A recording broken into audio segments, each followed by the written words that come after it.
Esta es nuestra oración.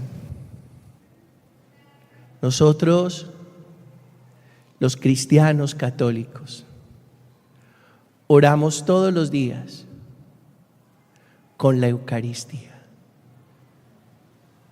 Y la Eucaristía es la oración trinitaria por excelencia. ¿Por qué? Porque es una oración que hacemos al Padre.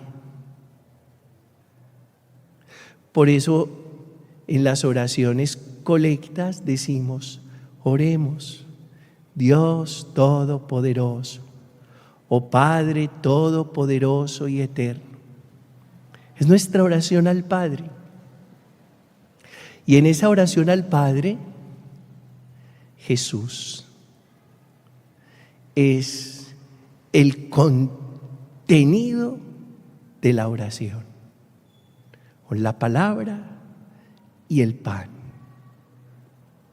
Y esa oración al Padre está inspirada por la fuerza del Santo Espíritu. Es la oración trinitaria. Nosotros asistimos, celebramos la Eucaristía diaria como nuestra oración principal. Por eso, qué bueno que muchas personas tuvieran ese bello hábito de celebrar diariamente la Eucaristía. Diario. Nuestra oración diaria. La primera lectura está tomada del libro de los Macabeos.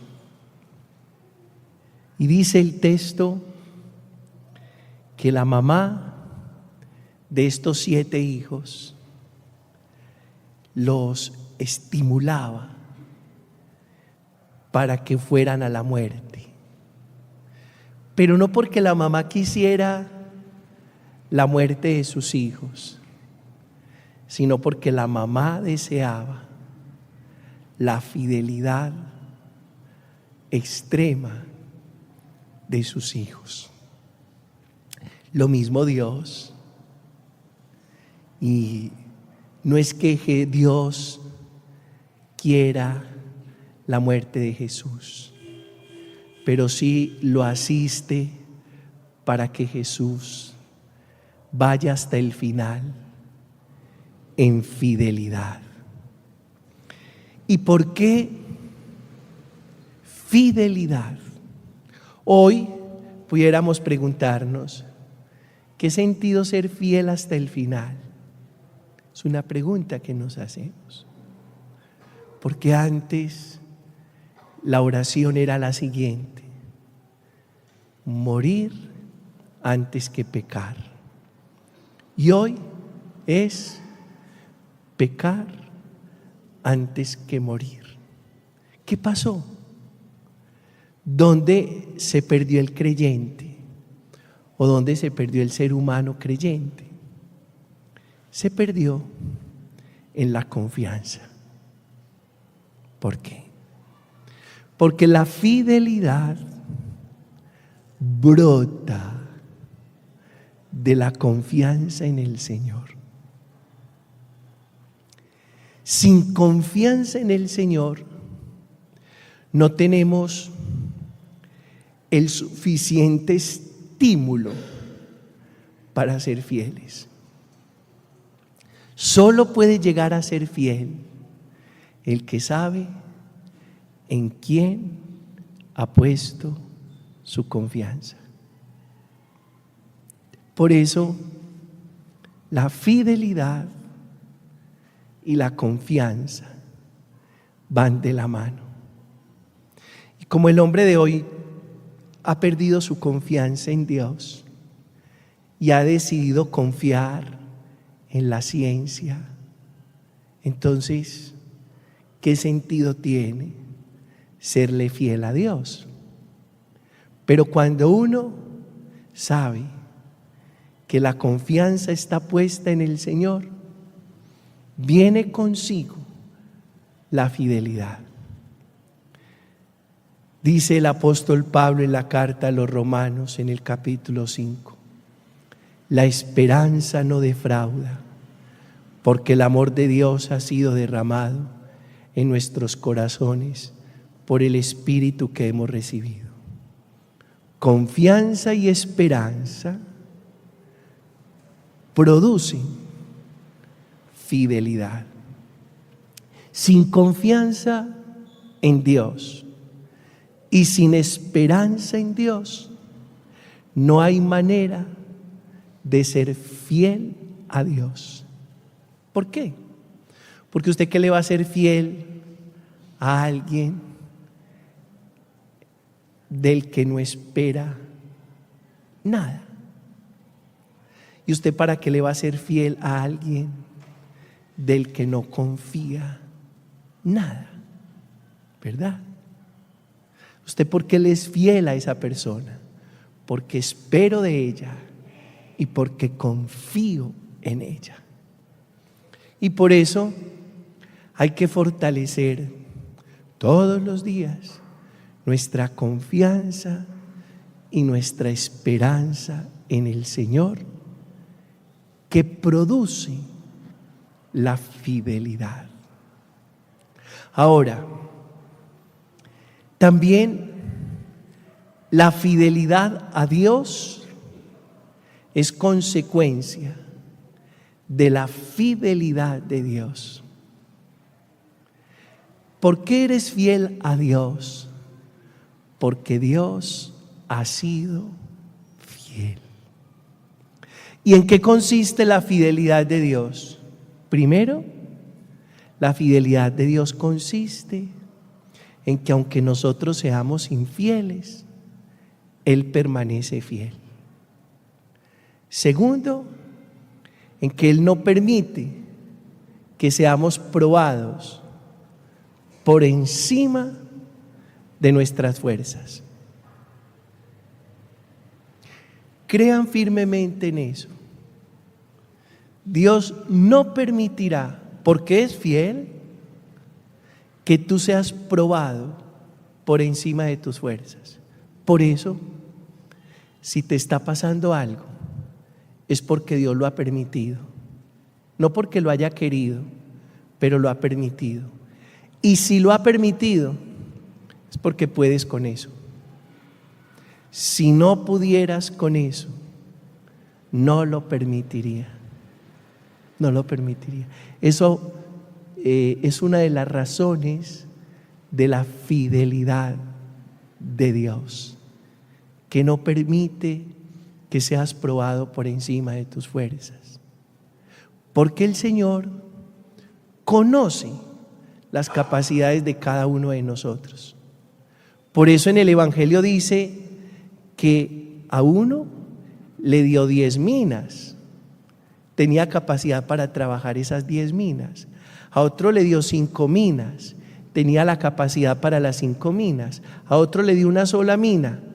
Dio de acuerdo a la capacidad de cada uno. Igual, no permite que seamos probados por encima de nuestras fuerzas. Hay personas que no serían capaces de soportar el sufrimiento de drogadicción de un hijo. A esa persona Dios no le permite eso, porque sabe que esa persona no es capaz con eso. Hay personas que son capaces de soportar una situación de esas. Dios permite. Pero lo que tú no seas capaz, Dios no lo permite. Y por eso a todos nos pasan cosas distintas. Puede que alguno diga, pero porque a mí me pasan tantas cosas, porque puedes con ellas. Ve, y a mí no me pasa casi nunca nada. Es que usted no puede con nada. Así. porque en eso consiste la fidelidad de Dios. Entonces dije, consiste la fidelidad de Dios en que aunque nosotros seamos infieles, Él permanece fiel, que no permite que seamos probados por encima de nuestras fuerzas y que todo lo que nos prometió nos lo cumplió en su Hijo Jesucristo. La fidelidad nuestra se desprende de la fidelidad de Dios, porque Dios ha sido fiel, nosotros somos fieles a Él. Y la fidelidad también al Señor se desprende de la esperanza y la confianza en el Señor. El que no espera en el Señor y el que no confía en el Señor no es capaz de serle fiel al Señor. Bueno, seguimos con la respuesta de este salmo, del Salmo 16. Al despertar me saciaré de tu semblante, Señor. Todos. ¿De qué despertar está hablando el salmista? De la muerte. Cuando muramos, despertaremos. Pudiéramos decir, hermanos, que esto que vivimos es un sueño. Es un sueño. Y un día despertaremos de este sueño. Y cuando despertemos de este sueño, nos saciaremos al ver el semblante de Dios. ¿Cuál semblante? El rostro de Dios. Esa es nuestra esperanza, que despertaremos y seremos saciados al contemplar el rostro de Dios. ¿Cómo así que seremos saciados? Sí, porque aquí uno tiene hambre de muchas cosas. Aquí tenemos hambre de muchas cosas. Pero cuando despertemos, seremos saciados contemplando el rostro de Dios. ¿Qué significa eso? Que aquí tenemos muchos vacíos. Esa es la verdad. El ser humano, aquí, mientras sueña, es incompleto. Nosotros hablamos del ser humano insatisfecho. Insatisfecho significa sin terminar de hacer. Y cuando muramos, la obra estará terminada y nos saciaremos del semblante de Dios. Por eso, la muerte es muy bonita. Vivir es muy hermoso, pero la muerte es bella, porque cuando muramos, todas las tristezas desaparecerán. Todas. Todas las deudas desaparecerán. Todos los miedos desaparecerán. Todos los apegos desaparecerán. Todas las culpas y los malos recuerdos desaparecerán. Y seremos saciados, colmados, como cuando uno se sienta a almorzar y al final el postrecito, uno dice, uff, quedé como hijo de sirvienta, quedé satisfecho, qué bueno, qué rico como tenía de hambre, oh, qué rica cena, qué rico almuerzo, qué rica comida. Eso pasará cuando nos encontremos con el Señor. Seremos saciados y seremos saciados en su presencia. Acuérdense, cuando muramos ya no necesitaremos nada más. Incluso nosotros tenemos la esperanza de encontrarnos con nuestros seres queridos, ¿cierto? Esa es parte de nuestra esperanza.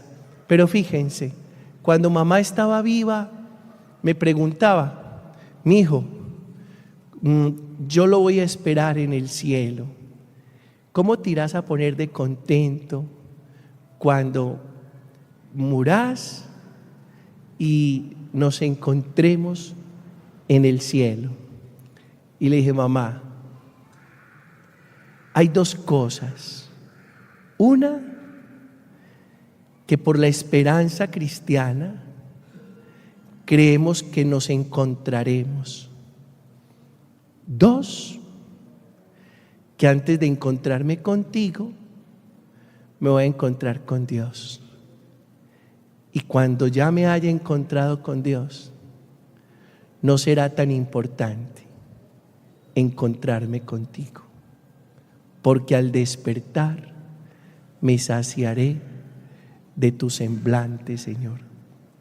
Después del encuentro con el Señor, nada puede ser tan importante. Nada puede ser más importante. Al despertar me saciaré de tu semblante, Señor. Sueñen, anhelen ese encuentro cara a cara con Dios. Suéñenlo. Y cuando uno sueña en esto y fortalece su esperanza, pasa una cosa: que las dificultades de la vida dejan de ser tan importantes. Bueno, y vamos al Evangelio de Lucas, y solo decir a partir de esta parábola de las minas que nosotros somos hijos de Dios, que Dios cree en nosotros, y cree en nosotros no por lo que somos, sino por lo que podemos llegar a ser, según el potencial que tenemos y según le abrimos el corazón a su bendita gracia. Sí. ¿Por qué decimos esto? Porque Dios eligió a Gedeón, que era un cobarde, y a David, que era un niño. Pero lo importante para Dios no es que Gedeón fuera un cobarde o David fuera un niño. Lo importante no es lo que ellos eran, sino lo que podían llegar a ser si se abrían a la gracia de Dios. ¿Dónde está nuestro potencial? Ahí. Que seamos capaces de abrirnos a la gracia de Dios. Y ese niño David se abrió a la gracia de Dios y se convirtió en el rey más importante de Israel. Y ese cobarde Gedeón se abrió a la gracia de Dios y se convirtió en el guerrero, en el juez más importante de Israel. Hoy tal vez somos unos pequeños, unos cobardes, pero Dios nos confía sus minas, no por lo que hoy somos, sino por el potencial que somos capaces de llegar a desarrollar si nos abrimos a su gracia.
por eso, abrámonos a la gracia de Dios.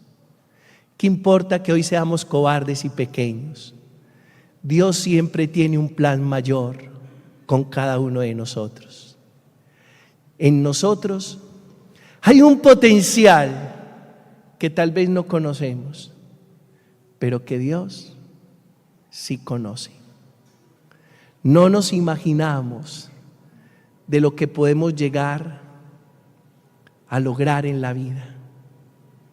No nos imaginamos de lo que somos capaces de llegar a ser. ¿Quién lo sabe? Dios. Y por eso nos confía las minas. Solo nos toca abrirnos a su gracia para que lleguemos a ser lo que el Señor soñó desde antes de la creación.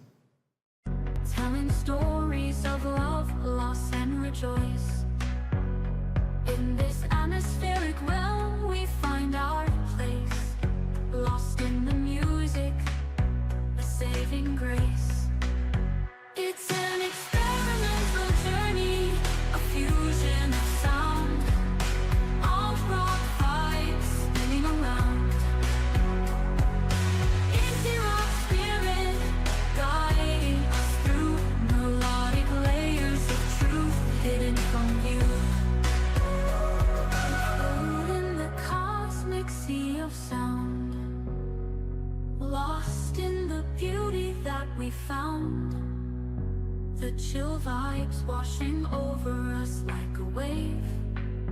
In this moment, we are brave. It's an experimental journey. Haba na haba, ito kibaba, bengawa baba, kana kamwana. Hey.